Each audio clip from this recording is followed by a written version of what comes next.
everybody, welcome to another episode of What a Hell of a Way to Die. It's me and Nate back for some dad chat. And Nate, I have a question for you. My wife and I were having this discussion yesterday. I am running low on my Twinings tea bags, and I don't actually know how to make a pot of tea.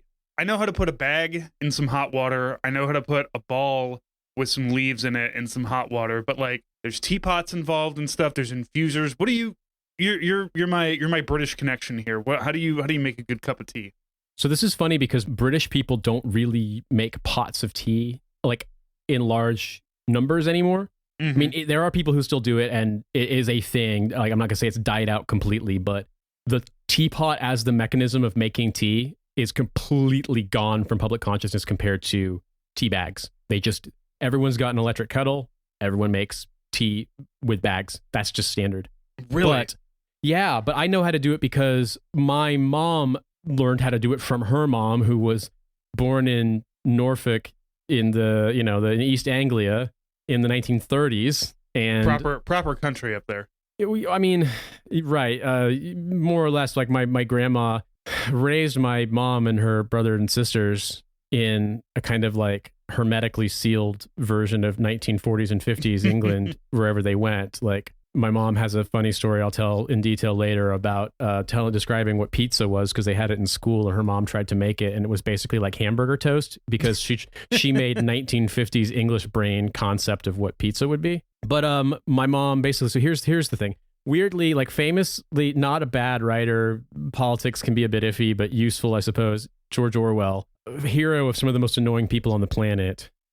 He actually wrote a weird little primer on how to make tea, and this was back in the era of rationing in post-war Britain.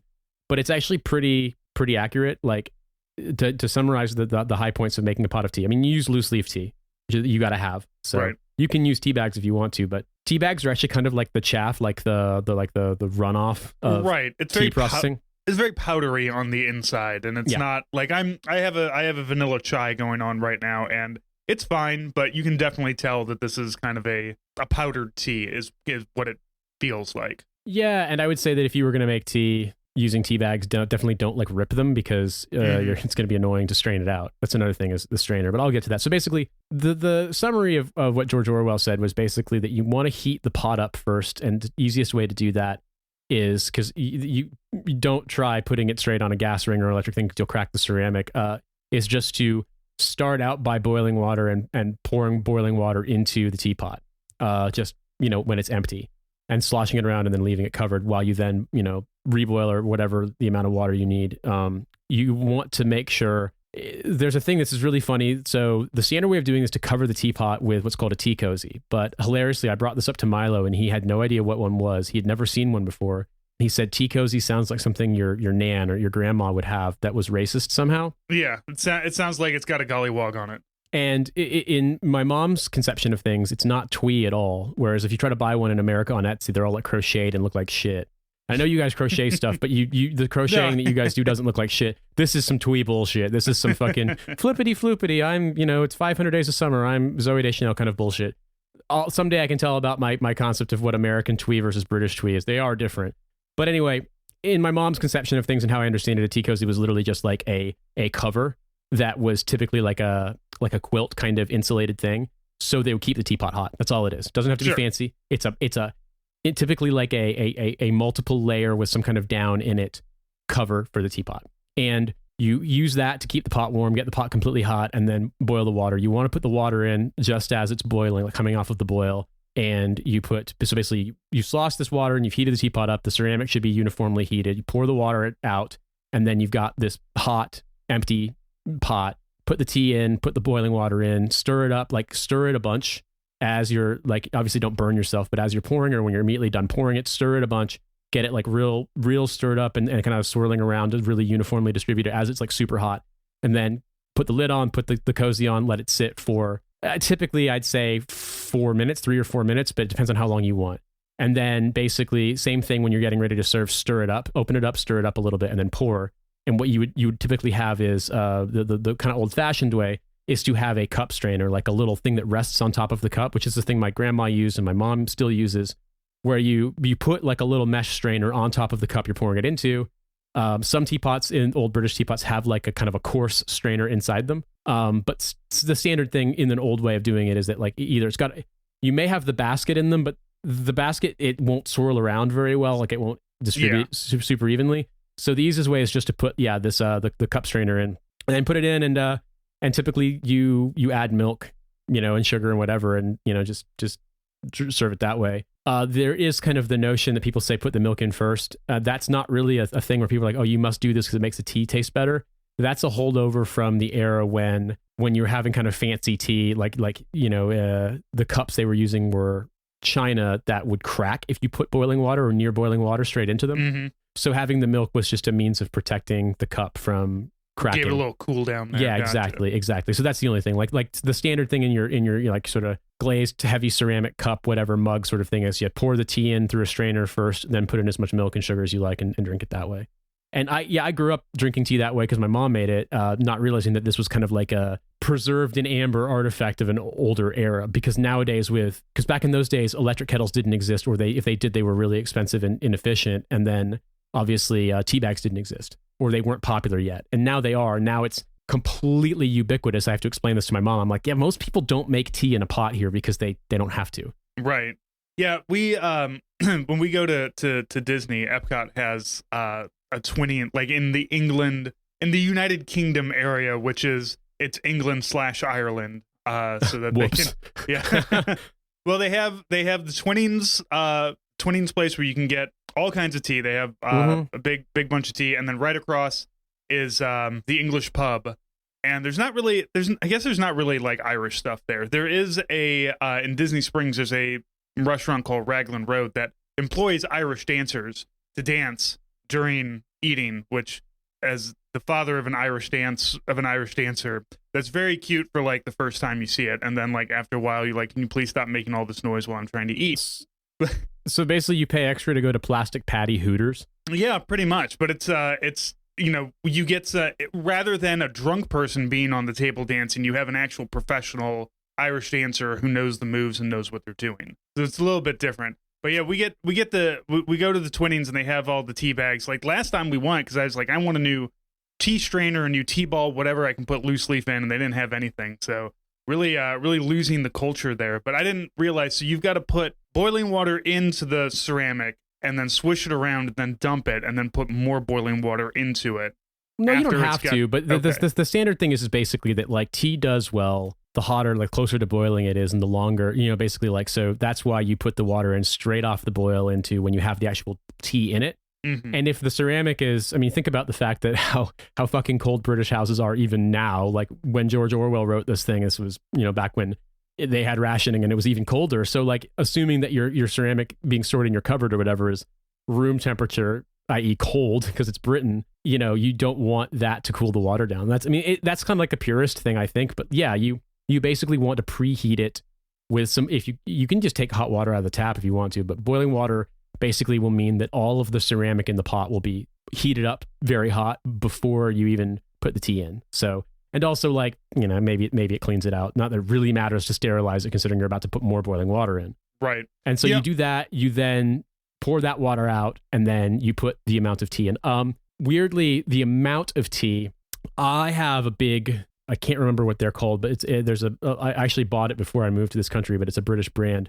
It's a big teapot that's got like the little loop on the front, so you can hold with a second hand as you're pouring. And so I want to say it holds like at least 1.5 liters of water. It might a little bit more. I would typically do 2 heaping teaspoons full of black tea, of loose leaf black tea into that, and that would normally be enough. And if I wanted mega strong, to put 1/3, but that's honestly quite a bit because that first cup will be great, but by the time you get to the third, it's like fucking tanning your teeth like they're leather.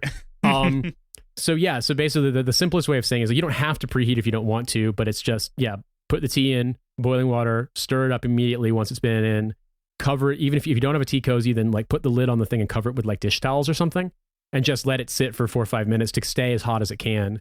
And then, pour it through a strainer and then serve however you want to.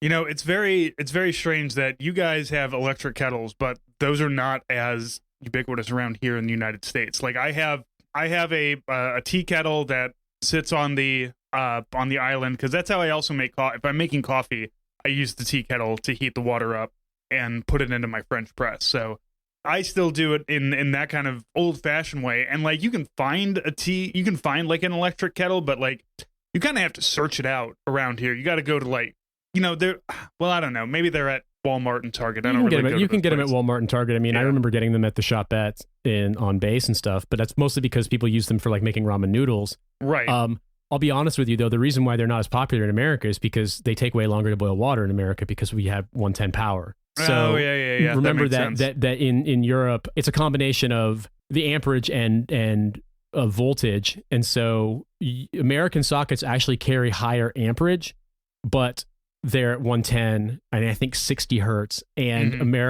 European in general it's kind of within tolerance across the board. So it's generally 230 volts and 50 hertz. But our sockets here, your standard wall socket in Britain is 13 amps. But in terms of wattage, it can do a lot more. So water boils in kettles faster here than it does. I mean, that's just a thing I noticed. Hilariously, because it's direct current, you can kind of fuck around a little. I did this one time in Afghanistan and just plugged my American kettle into the generator power that was 220, and that thing fucking boiled water faster than shit. Probably wasn't safe, but I wasn't using it as like a immersion heater to heat my house with. I was just using it to boil water to make coffee with. But yeah, you'll notice the difference. And so in that regard, they use electric kettles in Japan, and Japan has 100-volt power. But I'm sure, knowing the Japanese, that there's probably some specialty thing they've done to make it better, easier. Also, another thing too in Japan that I will say is that basically, in my experience, everywhere I ever went where I was staying at the houses, apartments my brother lived in, or his friends' apartments, Korea was similar in this regard. It was kind of treated as a given that you would have a gas cooktop, and one of the burners was very powerful. So if you were going to boil water for coffee or tea or whatever in Japan, like frankly, boiling it with a gas burner would be fast as hell. So I can't remember. I think they use electric kettles quite a bit, but actually, in retrospect, when I think about it, making coffee at my brother's place, it was always with a kettle on the stove, like a pot on the stove. But Korea, electric kettles everywhere. Hotel you stay in, it might not have a fridge, but it'll have a electric kettle and like instant coffee. Same here. Like everywhere we've ever stayed, it's like that. Hotels always have a coffee maker. Right. And that's really uncommon here. I've never, the only place I've ever been that had a coffee maker that wasn't legitimately like an American themed restaurant or diner sort of thing was randomly the co-working space, our first co-working space that we got for Trash Future in 2018. The one that we had to vacate in 2021 because they went out of business. They had a restaurant supply, like American style coffee maker, like, the hot plate burner thing like you would have at Steak and Shake. That I remember using at Steak and Shake, where we dumped the great big envelope of fucking coffee into it. But they never had it on. They never used it, which was weird. But because it's like Brits don't really drink drip filter coffee that much, like as a rule. Like some people who are into pour over will do it as like coffee heads, but your standard British person going and getting a coffee is getting an espresso based drink that is like an Americano, or really the big one is flat white, because there's so many Australians and Kiwis in this country, and like that part of the world has just fucking mastered making good coffee. And so the coffees that they've brought back, it's either Italians, Europeans, Southern Europeans is particular coffee stuff here, and a lot of immigrants to places like Wales, for example, were Italians working in mines, and like they brought coffee culture. And then now in recent years, it's like the cool kind of the way you drink coffee as a sort of, I don't want to say hip person, but just sort of like the kind of like trendy wave of things is very much like Australian style stuff, and that's espresso based drinks.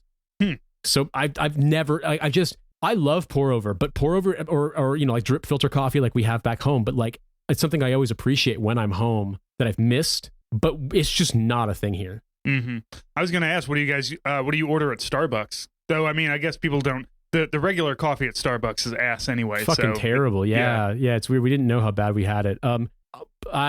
So sometimes Cynthia orders from Starbucks if she's gotten woken up really early, or one of us has gotten woken up really early by the baby, and just gets, because you can get it delivered. And living in a big city, densely packed city where like food delivery stuff, like lots of restaurants that don't deliver in America, like there's sort of a third party delivery thing, and you can get it here. And so she typically gets, I think she either gets an iced coffee or like a cold brew, or a blonde roast latte or something like that with oat milk, and then she'll typically get me that blonde roast. So blonde roast is probably the only one from Starbucks unless you're in the ones that have like the if this still exists. This existed when I was in grad school in New York. Some Starbucks had like a premium coffee bar version. You had the regular Starbucks, and then like within like a section of the Starbucks restaurant was a like kind of going for the sort of, you know, high end coffee culture kind of coffee bar. Do you guys had those out in St. Louis? Not that I have seen. I also don't go to Starbucks. So yeah, fair play. I wouldn't either. My wife. Now I have. I'm trying to think of any of the ones that I have been in. They're mostly small. You know, they mostly just kind of cram a small Starbucks in some place and call it good. So I remember that it was really funny because there were this probably has changed over the years, but in like 2001, 2002, when I was going to swim meets, we would sometimes have at IUPUI, which Indianapolis folks know exactly what I mean. You lived in Indy, you know IUPUI, right? What is that? Oh, see, I get to explain some deep Indianapolis lore. It's a satellite campus of both Indiana University and Purdue University in Indianapolis. So Indiana University, Purdue University, Indianapolis, IUPUI. It's got kind of a bad reputation. It's not a bad school. I mean, it's part of the university system of those schools, but it's sort of like a trying and failing to go to college reputation. But it has some really, really good athletic facilities that were built, if I remember correctly, for the Pan American Games in like the late 80s. And so they've got a really, really good pool that is often used in the US Olympic trials. Also, because I'm pretty sure the NCAA headquarters is in Indianapolis. Like there's just a lot of sports. Indiana's a very sports centric place. And I remember, the long preamble here, but I was going to a swim meet at IUPUI on like a Sunday morning and everything was fucking closed.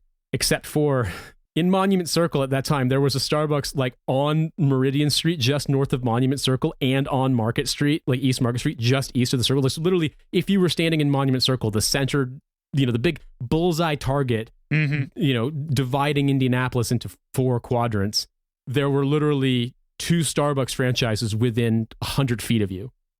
How did they stay in business? I doubt it. But, you know, in the Starbucks craze of the late 90s, early 2000s, people just decided to open, basically 2 a stone's throw from each other. I mean, look, Starbucks is always busy. So like if it is. If somebody doesn't want to wait, you know, 25, 30 minutes, because now it's, you know, just as bad. My wife, the online ordering and pickup shit, people were telling me back in the States, because I had a friend who was he was a shift manager at Starbucks for a long time when he was in school, and like he was one of my soldiers, and he was just like, fuck me, it's awful. Yeah. Luckily now Starbucks, like individual stores have the ability to turn off online ordering if they're getting like way too backed up. But if they're getting like 1,800 fucking unicorn frappe lattes or whatever the hell those things were called. Yeah. Right. Well, look, it's just you get a big volume of stuff, and my wife is she likes to get Starbucks as her little treat when we're out and we're doing stuff, and it's, you know, she can get a coffee. I shy away from it just because the only things that I like at Starbucks cost like $8, and I don't like really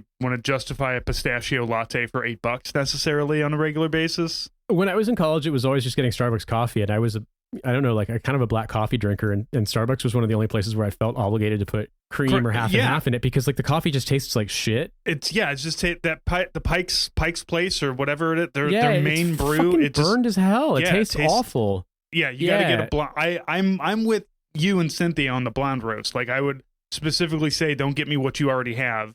They're like, well, I have to do a pour over. I'm like, I guess you're pouring some shit over, bro. Pour the fuck over. I remember a friend of mine working, who was a Starbucks in high school, but he had worked there long enough that he, like, even as a high school kid, was like in like some sort of, you know, call it like a middle tier of managing. Like maybe he wasn't like the store manager, but he might have been like shift manager, assistant manager kind of thing. And he's like, during a snowstorm, the owner had said like, okay, just shut the place and shut everything down. And so he was like, we'd shut the place and we were dumping coffee down the sink, and there were people at the door banging on the door and we were just laughing the whole fucking time. Yeah, man. Like I'm sure that, like any job, they don't want to have to do more than the minimum, and I respect that. It's just that unfortunately the minimum at Starbucks tends to be bad. I will say that Starbucks, it's not like my give myself a treat. To be honest with you, your default shit coffee in America that makes me happy, that I enjoy, is Dunkin' Donuts. Just their coffee, their stock coffee is good, whether it's cold brew or drip filter, you know, regular coffee. But I will say, when I was in Korea, there was a Starbucks on Camp Casey, and so, you know, when I was like being out in the field for months at a time kind of feeling, you know, where there was nothing there. I mean, there was, you know, like a snack bar and places where like there were some Korean owners who would make us coffees and stuff, but going and getting, because I'm not really good on liquid dairy. I can handle most dairy, but I can't really handle milk without paying the price for it later. I'm the same. I got you. And so I would get a venti soy latte when we were like rotating back from shit temporarily, and that was sort of my like civilization exists. It was always annoying because I smoked at the time, and there's a lot of weird hangups in the Army about officers smoking. Mm-hmm. That's enlisted behavior. Yeah, as opposed to, because officers do the responsible thing, which is just dipping. And like my old company commander, dipping into a fucking trash can that like your soldiers on extra duty have to fucking take the bin liner out, the trash bag, out every day. It's like, oh yeah, that's real genteel behavior. It's just brown, disgusting spit in a fucking trash bag that you're making your Joes pick up. I'm sure they fucking appreciate that. But yeah, and then all the officers get deployed and they can't get fucking dip anymore, and they're all smoking. It's like, oh, so much for enlisted behavior now, sir.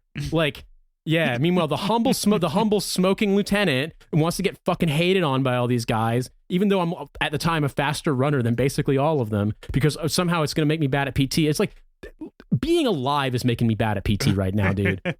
But yeah, like they were weird. So, but that was a couple of times we'd come back and it was like quiet enough. We go back to the smoking area and it was just like no one would look askance, because it's like officers want to hate and then Joes get uncomfortable when there's an officer smoking. Some of the NCOs actually would be like, all right, you're cool kind of thing. They're like, fuck, like if you when you're a captain and you've been deployed and you've got CIB and a combat patch and shit, and you're smoking and E6s, E7s are smoking, there's sort of like, as long as you're not obviously a dickhead, there's kind of like a glimmer of recognition, like, okay, you've also kind of fucking seen the elephant and you get it too. And it's like, yeah, we have. And it's like, this is the idea of us being hung up about this being like decorum. It's like, what fucking decorum, dude? We're all trash. It goes away in the smoke deck. I got most of my best stories hanging out in the smoke pits on missions or on field operations, and just like hanging out. It's like, oh, so what do you do? And they're like, oh, I'm going to be running the hospital, or I'm going to be doing shit on a train or something. Like, cool, I'm going to come find you later. I don't know. Afghans smoke a lot. And like, I don't know. I as a smoker at the time, like it kind of ruled. I mean, yeah, it really does. Like, there is something, I am fully happy that I do not smoke anymore. And I'm very glad that I don't smoke anymore. And I'm glad that restaurants don't allow smoking inside. But when you were 20 years old and you were at a Denny's and you go to the smoking section in a Denny's after you're stoned or drunk or whatever, and get a fucking grand slam at 2:00 in the morning and chain smoke the entire time, one of the greatest feelings. Like, it was Perkins for us, but yeah, Perkins, fucking love Perkins. Perkins open 24 hours. There was one near we don't have Perkins here, man, and it fucking pains me because it's so good. The Castleton Square Mall on the what is it? Let me do my geography. The northeast side of Indianapolis, the Castleton Square Mall had a Perkins that was open 24 hours and had a smoking section, when I was in high school. And that was kind of like the goth kid hangout was Steak and Shake, but Steak and Shake was also a great place because it was technically in Carmel, was a great place for the cops to come fuck with you for smoking. And Carmel cops were bored enough they would fuck with kids for underage smoking. And then also like jocks and shit to come fuck with you and, call you the F slur and other things. Whereas Perkins was technically in Indianapolis and was just a little further out. So there was like a sense of like, I don't know, Carmel's a white flight city. And at the time, like there's just a lot of racism and classism and stupid shit. I think in general, I think I probably would have had certainly in middle school, but I think even in high school would have had a happier time if we had just lived in like Nora and I had gone to North Central, because like north side of Indianapolis is in many ways indistinguishable from Carmel and but it's not part of Carmel and it's fucking insane, like kind of police state walled off citadel. But yeah, we would, so for us, like, yeah, the kind of respite was, go smoke in Perkins, and we always tip, and get desserts, but buy like the endless pot of coffee and just be smoking and like, obviously be like 16, 17-year-old friends hanging out with you too, 15, 16, 17-year-old friends, your high school friends of every grade. And it's like the waitresses must have known that they were underage and fucking whatever. The waitresses were all in their 50s working the graveyard shift and saw us as the kids that they had kids that already grew up and moved out. So we were like their second chance at having some kids that they could dispense wisdom on.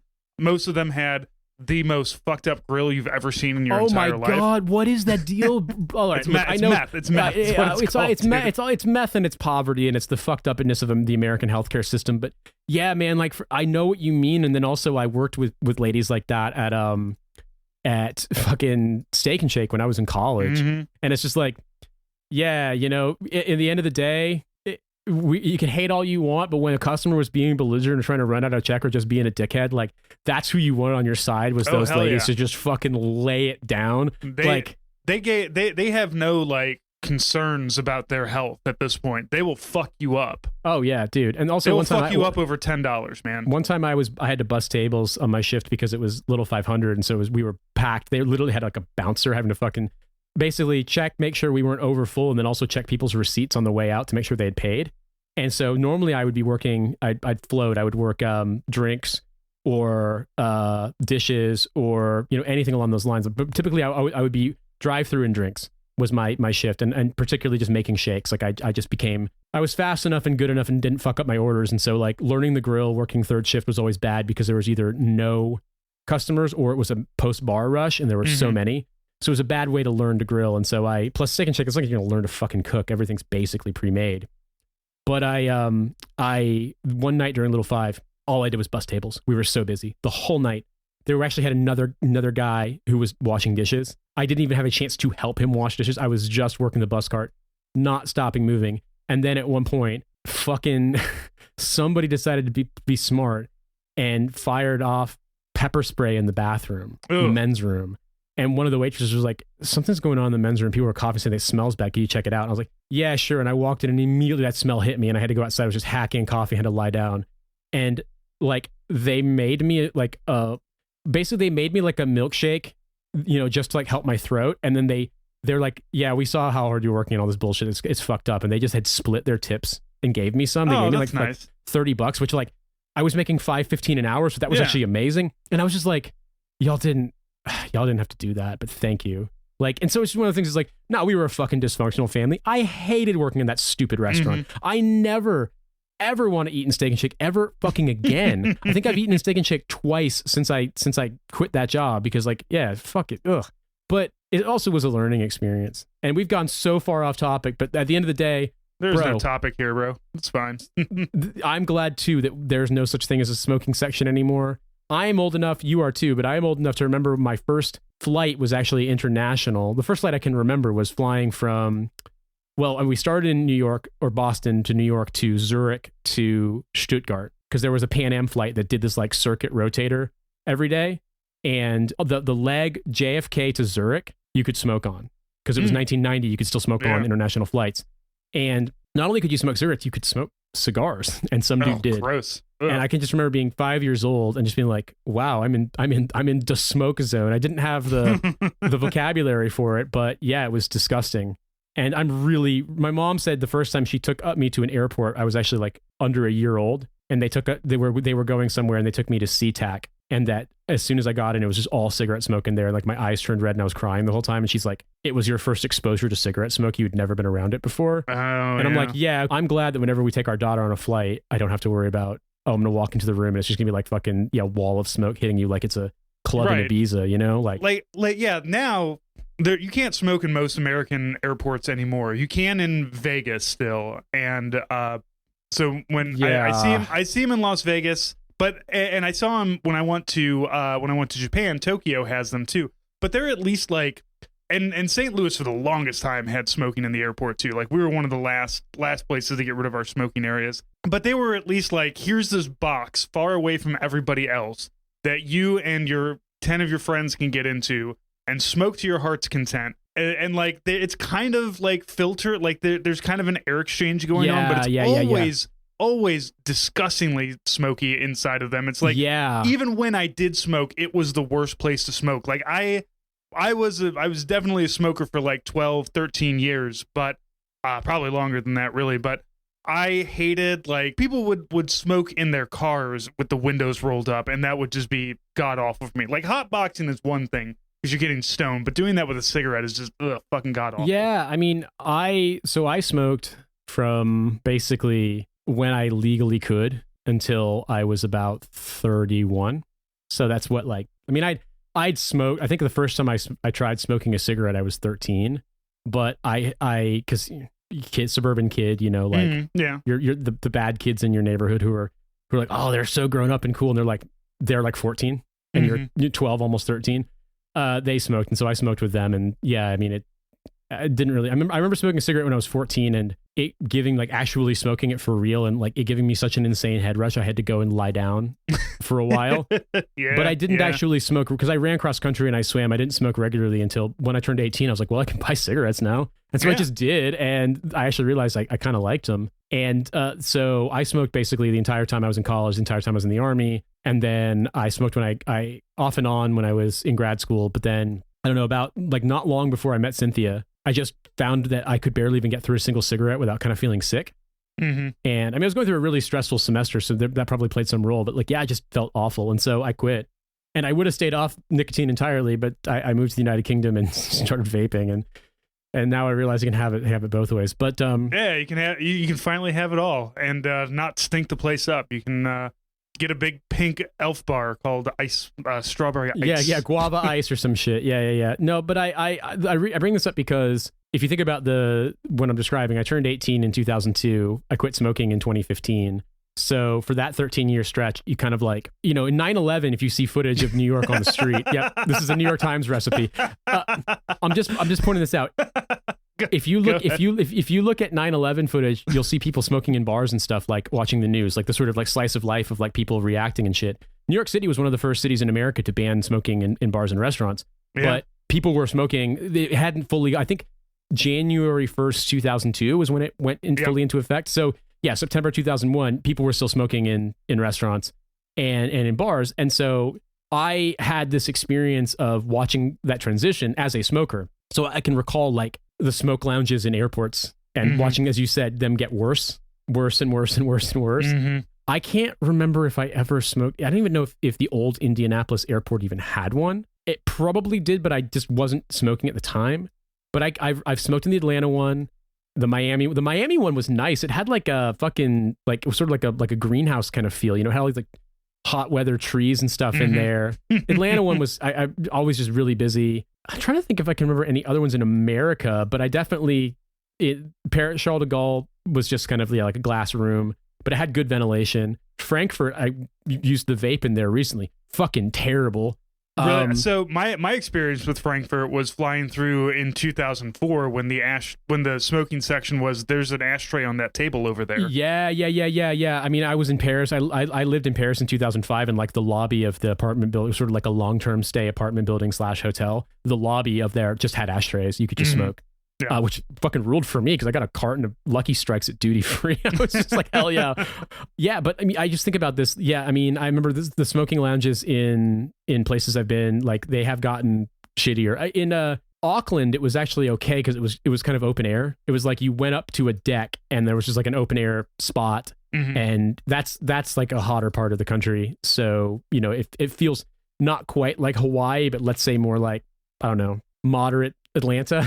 And so imagine Atlanta weather, but it's not going to get very often. It's not going to get into the 90s, and you can just go outside, but it's like covered in case of rain and shit. I think Taipei had a similar one. I've never been to Taiwan in the sense of doing shit, but I had a layover in Taipei, and I remember they had like a pretty decent one. And it's just like, but then it's like, yeah, poorer countries, you can still just smoke, right? Like I'm pretty sure Jakarta's was just like a lot of the airport is kind of open out, walkways, right, like, and you can just smoke. It doesn't matter. Fucking Kathmandu, I don't know what it's like now, but before the earthquake, dude, Kathmandu was a wild experience as an airport. I did not realize, being a moron, that Nepal is that poor of a country. And like you land and there's not really any lights besides the actual mandatory lights for landing on the runway. And the airport is like, yeah, it was interesting. And so I don't recall there being a smoking area because I didn't look. I just remember just smelling cigarette smoke the whole way. Similarly, Cairo, I remember walking through the sort of like transit area where like you don't have to go through customs clearance to get into Egypt because you're just transiting. And there was a big sign with like an eagle and the logo of the Egyptian National Police. And it said in Arabic and in English, no smoking. And there were two Egyptian cops standing, leaning against the wall underneath it, carrying MP5s, and both of them were smoking. And I was just like, this is the kind of country Egypt is. Okay, Roger. So yeah, I mean, it's weird. I mean, I remember even like Korea, when I was there, went from being like, I remember going to a restaurant and being about to light up and the waitress was like, no, stop. You can't smoke in here anymore. Like they had just switched it over, but like, whereas Japan in 2004, the first time I went there, I stayed in a capsule hotel. My brother and I stayed in one, and like there was no such thing as a non-smoking area. Mm-hmm. You know, Yeah. like everywhere. When I was in Japan in 2017, and it's always fun when like Americans and like American troops and another group of troops from a different country and a completely different culture work together, because like all of the dumb enlisted bullshit that we all do is it's just a little bit different. So like they had the friendship tent where, you know, we could all go and hang out and we could drink, you know, you bought booze outside and you took it into the friendship tent and you got drunk with your, you know, Japanese counterparts. But then like outside of that was the smoking area. There's like the smoking tent that you went over to, and some of the Japanese soldiers were like, yeah, it's bullshit, we have to come over here. But you know, the Americans don't really like it. They had once you got a couple of beers, one of those big tall beers, some Suntory, and these guys, they had a lot to say about our allyship with the Koreans. Oh, I mean, I remember a similar thing. We didn't have any alcohol on us at the time, but I remember the smoking area outside when I was at it wasn't Ulchi Freedom Guardian. It was the other big exercise they do every year in Korea. I'm completely forgetting it. And I'm sure the Korea heads out there are furious at me. I used to know, it's a long time ago, but I remember I was on night shift. And so, man, I was going through like a pack a day. Fuck me. I was like probably the skinniest I've been as an adult, but I was like not in good health, but I was exercising it. I mean, I was going like on long runs and stuff, but I just was mega stressed and just really hating the army. And I remember that was fun, but like we just took so many smoke breaks. And so I was like out there and we'd have a smoke break and I was trying out my Korean, and there were like some, not Katusas, but like the Katusas are a weird protected class of basically they're Korean soldiers serving their military conscription in the U.S. Army, but in a separate kind of formation in the U.S. Army. And it's a much more privileged way to serve out because like you get a lot more freedom than you would in the Korean Army as a conscript. But there were a lot of guys who were dual citizens who were regular. They were Koreans, but they were dual citizens had grown up in like New Zealand or Australia or England, but they were back doing their military service, doing their regular conscription, and they fucking hated the Katusas. But they spoke English really well, so you know had like the chance to actually communicate with these other Koreans.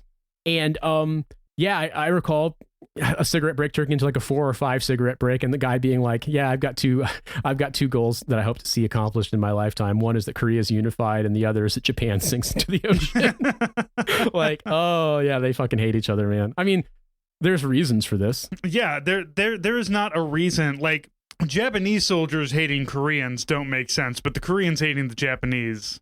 I mean, the was it? I can't remember what they're called. There's a neutral name for them, but something rocks. But there's these uninhabited islands in what the Koreans call the East Sea, and what the Japanese call what we call the Sea of Japan. But you know, we kind of let the Japanese dictate the name on that one.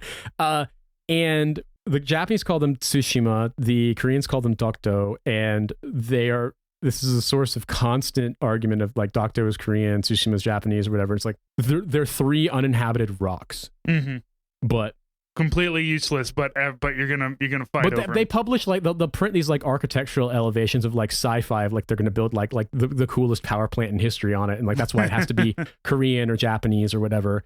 But yeah, I mean I don't want to belittle it because like obviously it's important. There's reasons why the Koreans hate the Japanese. Yeah. The Japanese hating the Koreans is in my experience, it's racism. It's also a kind of classism in the sense that there are a lot of assimilated Japanese citizens or residents of Korean lineage. I don't the right term, but what they call Zainichi Koreans. I don't know if you can. If I could say they're Japanese citizens, because I actually don't know if they're Japanese citizens because the Japanese citizenship law is fucking insane. But there are a lot of Koreans in Japan who are people who were either migrant laborers or were brought over as basically slaves or, you know, like forced labor after the annexation of Korea. And they've stayed, and most of them are culturally Japanese. Do you remember that song Groove is in the Heart? Delight, Groove is in the Heart? Yeah. Toya Tei, the sort of like genius behind that in terms of like the beats, the production, all of the instrumentation. He is Zainichi Korean. He is I can't remember what his Korean name is, but he basically had to legally change his name and do all this stuff to sort of like adopt Japanese citizenship. But he was like a 3rd or 4th generation Japanese Korean, and that community exists. But Japanese people, in my experience, saw them very dismissively. Like think of how white Americans think of Latin American people who are like, they don't notice white Latin American people until they see their last names or whatever.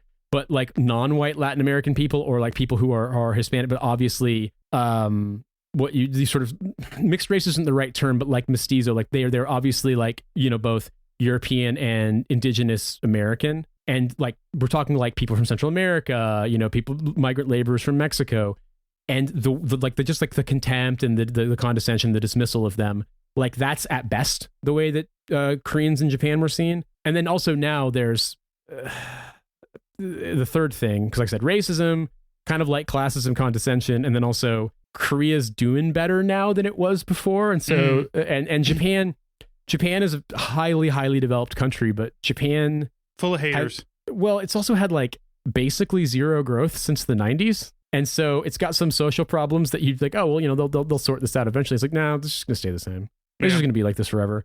And so, I mean, that is smoothing over a lot of the serious social problems in Korea, because I know way more about those. And then the ones about Japan that I know is because my brother lived in Japan for 10 years and speaks Japanese almost like a second language level of, I mean, he never took the certification test, but he, for a period of time, he can get by. He didn't speak English for long periods of time when he was working, to the point where like I'd speak to him in English and his voice would be different. Like his intonation, the way he like formed sentences was different. His handwriting changed because he was having to write, you know, the Japanese language uses traditional Chinese characters. So you have like the PRC uses simplified ones where they've reduced the number of strokes to do these characters. Hong Kong and Taiwan and Chinese speaking communities throughout Southeast Asia, places like the Philippines, Malaysia, Indonesia, whether they speak Mandarin or Cantonese or other dialects, when they write it, they use the super intricate traditional characters. Korean does too. Korean uses them in formal writing, and they use too. So imagine like to do a word, you have to do, I think, I don't know if it tops out at like 40 strokes, but there's like a lot of very intricate little strokes in a certain order that have to be done a certain way. So like he was used to writing that way when he would write by hand. So like his handwriting in English had changed. Wow. Like it was much more like controlled and precise and smaller. So it was interesting. Like, so he knew a lot about Japan, knows a lot about Japan. And I obviously lived in Korea and dated a Korean from Korea, still lives in Korea. And man, fuck me. Both countries have some problems. Both countries hate each other, but one I feel like has a much more substantive case to make for why they fucking hate the other. Whereas the other one, it feels more like, well, those Koreans are, they're a bit full of themselves now. They're acting a little bit above their station. They're a little rude, you know? I saw some kids drew some pictures that they showed on the news in Japan for some reason, like little crayon drawing saying crush Japan. And that means actually like Korea should be nuked. We should re-annex it. Didn't they get all, Japan got all uppity about having a monument to the Korean comfort women who were like taken by the Imperial Japanese military to be, you know, made into comfort women, and Japan's like, no, we don't talk about that kind of stuff. And or I don't want to say the name wrong, but there's a shrine that has become kind of like a, you know, policy thing in Japan that elected leaders visit, and there are people who are either entombed there or memorialized there who there's no doubt they were responsible for hideous crimes against humanity against you know, people in Korea, in Manchuria, and in elsewhere, and you know, where Japan was doing shit in the 20th century. And so like without fail, this happens. The politicians just go and visit it. It's sort of like, you gotta go visit the statue of General Lee, you know, and the tomb of the unknown soldier. The tomb of the very known soldier. Yeah. The thing I would say too is just that, like, they don't really, I mean, it's funny because I think it's the same way that Americans, Westerners, Christians, or people from Christian countries look at the different kind of sects within Islam, and you're just like, oh, they're all the same. Like, I don't see what their big deal is. And it's like, yeah, because you don't know shit about it. Like, they're actually, in terms of cultural things, etc., there's huge differences. But with Japan and Korea, I think the thing that's weird about it is Korea and Japan both have pretty intensely deceptive kinds of like memorialization about their history that elide a lot of really important details. In the Japanese case, it's basically saying, no, these crimes none of this happened. Basically just very politely looking the other way and saying, nah, actually there were no war crimes. There were no there was no genocide, there was no human experimentation, there was no forced sexual slavery, there was no cannibalism, there was none of this, you know. Cannibalism specifically referring to what they did in places like New Guinea. On the Korean side, it's more like the Japanese did all these horrible things to us, which is true. And also we're perfect victims and nobody was on the Korean side was complicit, which is not true at all. And that's the thing that makes it complicated, is that like Korea, it's also just culturally speaking a place where, and I don't want to oversimplify it, but like official narratives of things, what's sort of acceptable to say, really hides the fact that a lot of the things, really terrible things that happened because these people, these girls, and in other cases outside of the comfort women, were seen as disposable, not just to the Japanese, but also to other Koreans. Right. And so it's like, okay, histories are complicated. Look at Americans in slavery, for example. Like, no culture is good at this, and we're not an exception. But I think when you encounter that, the way that they fucking hate each other, it's always a little bit interesting, because I don't know, I can't think of something in America and American culture that generates the same level of like uniform enmity. The only thing I can really maybe conjure up is hating Iran, because like nobody has any fucking we have sanctions against them, and like, oh, we hate the Ayatollahs and blah blah blah, or the religious council, but it's like the real thing that made people hate Iranians in America was the hostage crisis, and that happened when our parents were in their 20s. So like our parents are in their 70s now, like, or your dad's in his 80s. Like, you know, it's so long, it was almost 50 years ago. Like, you know, it's just, we don't really have it. I'm trying, can you think of anything? Because I've been fucking talking forever. And I wonder, like, can you think of anything that like Americans just reflexively are like, fuck those people? Like, maybe I've been out of America too long and I'm fucking brain dumping. Yeah, Iran, if we're talking about a state, then Iran is definitely the one.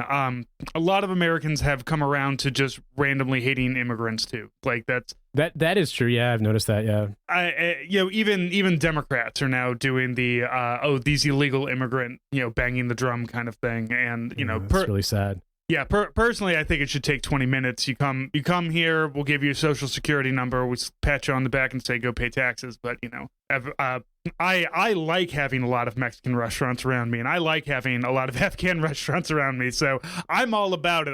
I want there to be more than the Jack in the Box near me. Yeah, I mean, I don't know. When I lived in New York, I worked for my landlord who ran a chain of health food restaurants, and at the time, don't get me wrong, like, New York City was a sanctuary city in the sense that like they basically didn't ask for immigration status on employment stuff. Now that's not really true in the sense that like plenty of jobs did, but at a basic level, if you were working in things like hourly jobs, it was easier. You didn't have to show a social security number. You didn't have to show a social security card. You didn't have to show that you were, legal resident. And so if you obviously living in New York City is a challenge, it's insanely expensive. There's so much exploitation because of it, but the guys who worked in the restaurants in the 5 boroughs had a much easier time living their lives than the guys of similar backgrounds who worked at the franchises in towns on Long Island, which is one county over, but there they had to ask for social security cards. And there, now granted, especially post-Trump, but even before, like ICE would just fucking do raids and stops and checkpoints anywhere. It doesn't matter. Like they can do what the fuck they want. New York City is well within the 100-mile you have no constitutional rights zone. But the thing is, like, because of that, I worked with a lot of Mexicans, Guatemalans, Hondurans, Salvadorians who came over one way or the other, typically by paying coyotes to smuggle them. And oftentimes were joining family. Some of them, were born in the US, but most of them were the ones who were born in the US, like they typically were doing jobs working for other companies where it was less of like a menial, like hourly wage. But these guys worked hard as fuck. And they were cool. Yeah. And my Spanish was better back then, but I speak Spanish okay. And like, so I could bullshit with them. And like, some of them didn't speak English conversationally, but I could speak in Spanish to them. And like, having to do jobs, I was mostly doing bookkeeping stuff for the owner, but like also helping them with shit like inventory and stock taking, moving crates of fucking potatoes and onions into a goddamn restaurant basement. Like, you got to know these guys, and it's just, people fuck around, come to work hungover, get drunk, do dumb shit, whatever. But like, they're just completely regular people. And like, I don't know, all the rhetoric around it is so weird. And it's because they're people who don't like you and I. My first job was at a restaurant where I was with, it wasn't, it was a step above a Steak and Shake, but it wasn't, a high class restaurant. Fancy, huh?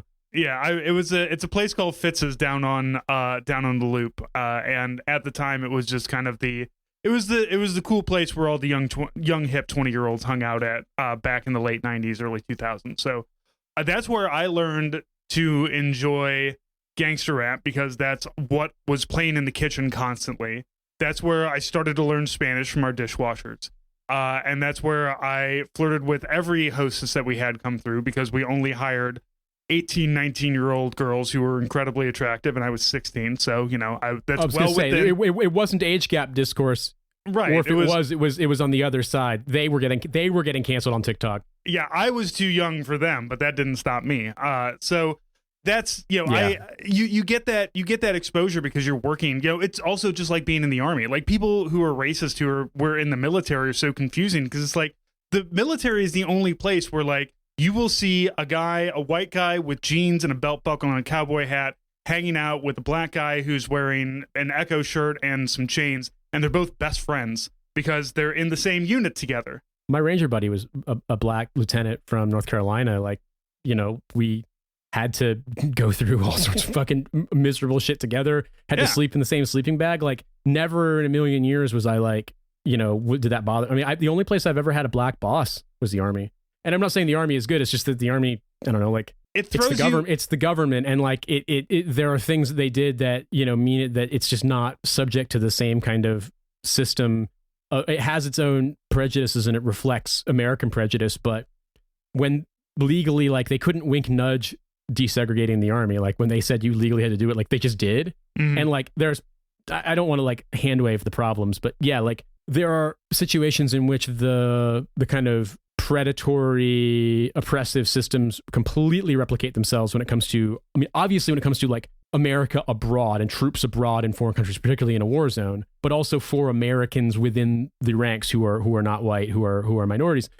But also at the same time, it's then weirdly can be in some situations more egalitarian than anywhere else. It's strange, but it's also like it's like the definition of like an autocratic, dictatorial, authoritarian environment. One thing I want to say too is that, like, I'm not saying because like, oh, immigrants are hard workers, therefore like, oh, they're good for the economy, they should be. No, like, it's a human right. And also like, it's such a stupid argument, because when you, I don't know, like having crossed borders in the sense of like, because of jobs sponsoring me, or because I just happen to be born with British citizenship, integrating, it means nothing. Like, you can do fucking instant if you want. Like, basically it's so easy for people we make it hard for people to integrate. We make it hard for people to do anything where like they participate in wider society, because like, Pete Wilson might have lost, but that idea from the sort of like California is going to adopt the politics of Michael Douglas's character in Falling Down, like fucking in the 90s, like trying to make it impossible for people who were undocumented to like get an ambulance or go to the ER. Mm-hmm. Like, that mentality spread, and it lost out mostly in California, but like in fucking Alabama, it's how it works, And it's just so insane, because beyond the fact that like it didn't used to be that way, and all the people talking about, my ancestors came here legally, it's like your ancestors either came here on a fucking like because they were like the crew of a slave ship, or they just showed up on a boat and they just landed and like, yep, you're American now, or they came through Ellis Island and like, okay, do you have tuberculosis? No. Are you white enough? Yes. Okay, you're an American now. Right. Like, whereas now it's like, you came here under under laws that do not exist anymore. Or your ancestors were brought here as slaves, or your ancestors were indigenous Americans and you fucking basically had no rights as citizens until relatively recently, and still live in a parallel society where like everything is set up to make your life short. Like the interview that I did talking about the green card soldier with Sophia Aptekar, that really blew my mind, because I didn't, Britain's got such a fucked up system, but I did not realize that some of the H-1B visas, you have to be on your work visa for like 25 years before they'll let you have a green card. Jesus. It's insane. Yeah, America, fuck me, man. Like, I know. Because there's nothing like that here. Like, if you're in, they charge you an arm and a leg on fees, and, they can try to fuck with you if they think you're a risk. But if you have a valid visa and you pay all your fees every time, the longest you can be on the track before you are entitled to apply for permanent residency is 10 years. Most people, it's 5 years. So 25 years on a work visa, having basically, if you lose your job, you get deported and you start again at zero. Mm-hmm. It's insane. I mean, so yeah, all the immigration stuff in America is so mind blowing. We could get into that, but let's go ahead and knock out our dad question for the week. So, how did you get over the anxiety of choosing the right time to be a dad? It always feels like there's a reason to wait. So, you're our most recent dad. Kind of what got you over the hump into like, all right, let's do this?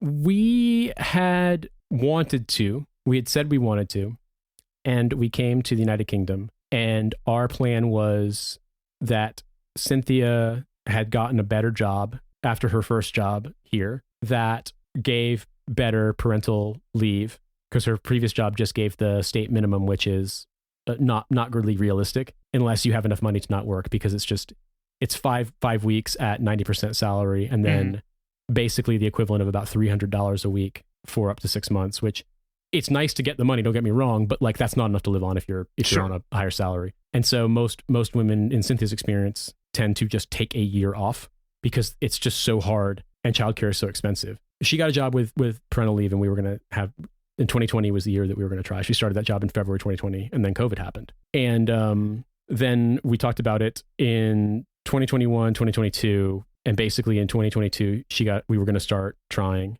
and she interviewed for a job that was like a dream job, and she got it. And it was in Switzerland. And so basically we said, okay, well, we'll put off trying, because we want to wait until you're at the point where you're at least fully, within, like, you've worked there long enough, you've passed your probation period, you have worked there long enough to qualify for maternity, because that's typically how it works.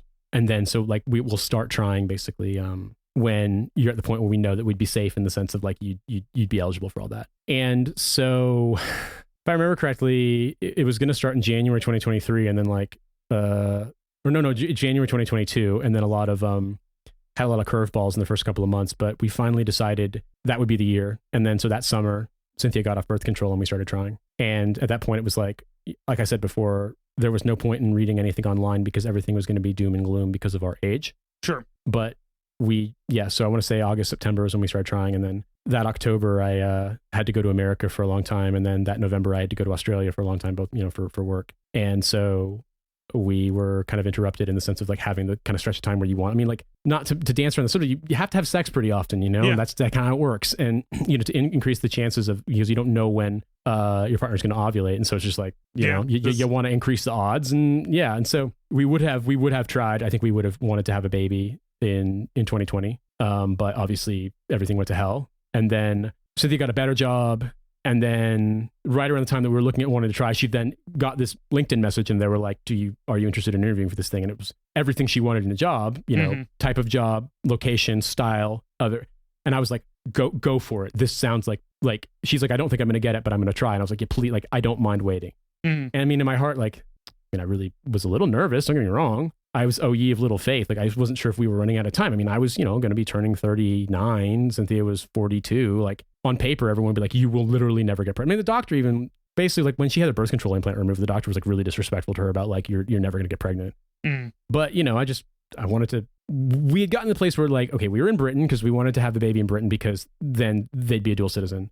And we were in, finally in this employment situation where it made sense. And then a better thing came along, and we're like, okay, but after this, we are actually going to try, right? And it's like, yes, we are. And then it happened. And right before New Year's, she found out she was pregnant, and then our daughter was born last September. But I think had COVID not happened, the plan would have been to try to have a child in 2020. And that was it. It was just those factors were like, we got married, we said we want to have kids, but we were like, we want to have a kid in Britain where they'll be a dual citizen. And then it was like a money, like job situation that like we wouldn't be broke, and she wouldn't be basically like either forced to take time off work or forced to go back early. Yeah. And once those conditions were met, then I was like, okay, we'll start trying. Yeah. We always talked about having kids, and I can't really remember, because it's been, 9 years at this point since since Lily was born almost 9 years ago. And that means, add on 9 months of discussion and trying and things like that. So it's been nearly a decade since, we made the decision. But as I try to tell people, you're never ready. You're never like 100%. Yes, we have everything. We have all the money that we need. We have all of our ducks in a row. I feel like if you're 70% ready, then you're going to get, that's close enough that you can kind of start having a baby. Yeah. And if you're nervous about it, if you're nervous about having a kid, that is a good sign, because it means you're smart enough to worry, rather than somebody who's just, fucking to have to. You're not trying to Elon Musk it while you just like spread your seed all over every like, you know, weird alt girl that you can find and then just be like, yeah, whatever, babe, I'm out. You know, you're trying to be a good father or a good mother. As long as you have that nervousness, I think you'll be fine. But yeah, we had always talked about having a kid too, and we kind of hit that like, all right, we're over our like her my wife's sister had a couple of kids, and Beth wanted to have a kid, and so she quit smoking, and then I quit smoking after her. And so it was like this kind of getting ourselves ready. And then once we were at a point, it's like, all right, now we can start trying. And this was all pre-COVID, so we never had to worry about any of that. So we had been talking about it. But yeah, if you want to have kids, you just got to just have kids. Like, you know. Yeah, I would say that like a lot of people said that there's never a perfect time. And I think that's fair. I think that like if there's an obvious problem that needs to be resolved first, like either in material circumstances or in your relationship, I think it's really important you do that because baby doesn't care. You know what I mean? Yeah. And like those problems they're not going to get solved and they might get worse. But I mean, I think for us, like if we hadn't had the intention of emigrating, then we probably would have wanted to have a kid, you know, relatively soon after we got married. Mm-hmm. But we didn't, you know, we'd been married for almost 7 years when our daughter was born. And, you know, what we did decide we did want to try. And, you know, thankfully, very fortunately, it worked out and went pretty easily, pretty well. So now I've got a 6-month-old daughter who has gotten me sick again.